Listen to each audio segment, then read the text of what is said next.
বন্ধুরা, আজকে সেমিফাইনাল খেলা আছে ইংল্যান্ডের সঙ্গে। আজকের খেলাটায় যে মজা আছে না, রাত 8টার সময় সবাই ডাটাগুলো বাঁচায় রাখবে, যারা যারা মোবাইলে ক্রিকেট খেলা দেখিস। তো যাই হোক, সবাই তো জানিস আজকে সেমিফাইনাল খেলা আছে ইন্ডিয়া আর ইংল্যান্ডের। কিন্তু এখন একটাই প্রশ্ন হচ্ছে যে আজকে কি ইন্ডিয়া জিততে পারবে? হ্যাঁ, ইংল্যান্ড একটা বড়সড় টিম, বিশাল শক্তিশালী টিম। ভারত তো শক্তিশালী টিম বটেই, কিন্তু আজকের লড়াইটা মানে কি বলবো, জবরদস্ত হবে।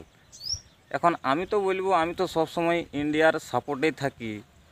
আজকে আমি ইন্ডিয়াকেই সাপোর্ট করব, ইন্ডিয়া জিতবে। কেননা ব্যাটসম্যান আজকে মানে প্রত্যেকটা খেলেই ধরো বিরাট কোহলি, তারপরে তোমার রোহিত শর্মা তো তার তো ব্যাট দেখলে সেদিনের খেলাটাই কীরকম রান করলো সেটা অস্ট্রেলিয়ার সঙ্গে। কিন্তু আজকেও বিশাল ফর্মে চলবে দুজনেই, বিরাট কোহলিও আর রোহিত শর্মাও, ঋষভ পন্থ, সবাই আজকে ছাড়বে না ইংল্যান্ডকে। আমি ওটা আগেই বলে দিছি যে একদম জিতবে আর ফাইনালে একদম উঠে যাবে। মানে কি এবারে একদম মানে কাপটা মানে একদম ভারতেরই, আমি একদম গ্যারেন্টি বলে দিচ্ছি। তার মধ্যে খেলা বটে, দেখা যাক কত দূর কী হয়। তো তোমাদের কি আজকে আজকে অন্তত তোমাদের কি ধারণা হচ্ছে যে ইন্ডিয়া জিততে পারবে?